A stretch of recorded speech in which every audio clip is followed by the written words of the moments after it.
Well, Pixar, just as soon as just as soon as I was on a high from Christmas, everyone enjoy your celebration. You've done and gone down it again and made me rethink my life. I want to go home and rethink my life.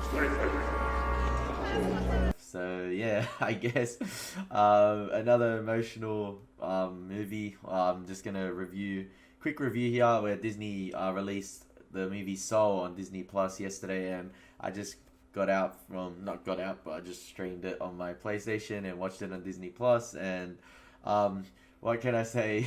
Damn, it's not the best time to get emotional right after Christmas, but damn, did they hit all the notes, like literally and figuratively. If you watch the movie, you understand. But this is just gonna be a quick review. So Soul stars Jamie Foxx in the lead voice as this person, Joe Gardner, who's in love with jazz, is a musician, is in love with jazz, and then until one day, um, he goes into this other realm called the Great Beyond, and then we get introduced to this other realm called the Great Before, and it's an interesting take. Disney loves doing these nice, like, interesting, unique takes on certain stuff, like, for instance, Inside Out, how our mind operates, and this is sort of another unique take on how our soul operates and what happens when we die, or what happens during our life, and how, and like what shapes who we are, and what our passions is, sort of our spark. What is the profound moment that determines what our spark is in life, and what is our purpose? And damn, this movie is so relatable in terms of like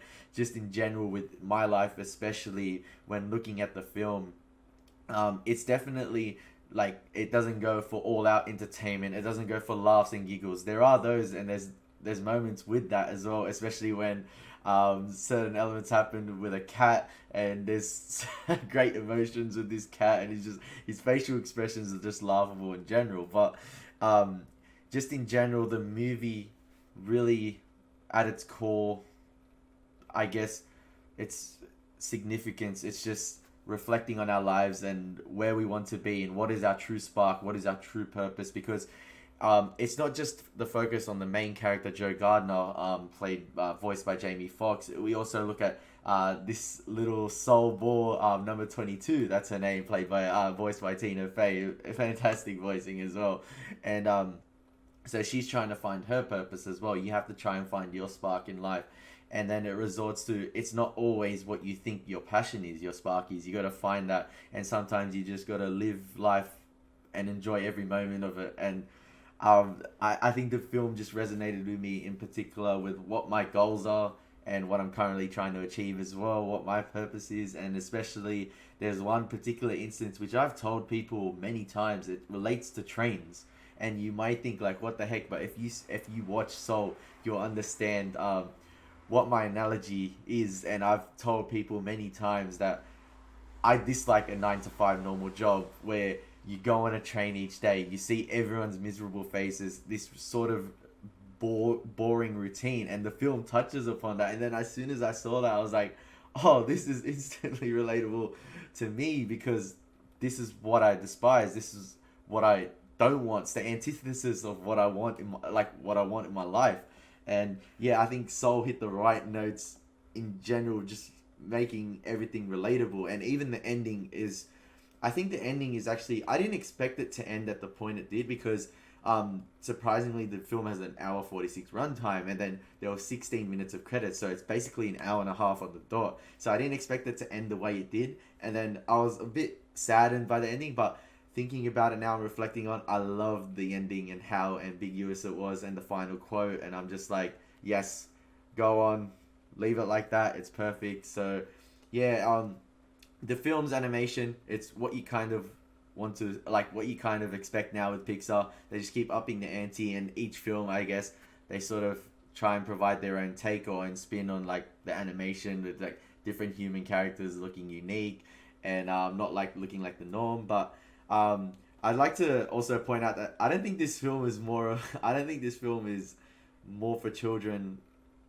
I think adults will relate to it a lot.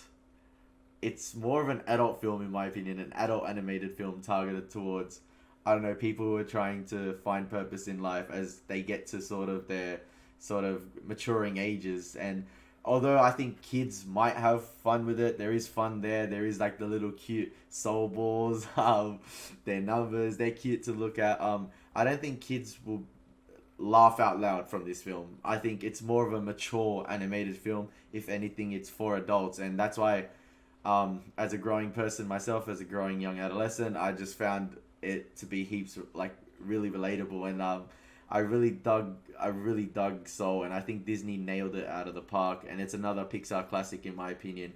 Although it might not be entertaining and memorable, or it has this famous line or this famous sort of like, I don't know, scene, it definitely is relatable on an emotional level, and they definitely knock it out of the park from that perspective. So if I was to give Disney Pixar's Soul a ranking, guys, I'd give it the rank of Jedi Master. Yep, pretty high ranking, but in terms of how the film connected with me on an emotional standpoint, it was absolutely blown out of the park. And yeah, that's my just quick take on Disney Pixar Soul. Hope you like the review, guys. It's starting to rain with the fitting emotions of the film, but yeah, check it out now. It's on Disney Plus. If you have Disney Plus, you don't have to pay for it, which is all good. So it's not like Mulan where it's a charge like a fee. So it's free for streaming. So yeah, it's been your boy Ellie Moses. Hope you enjoyed the review. As always, take care. Peace.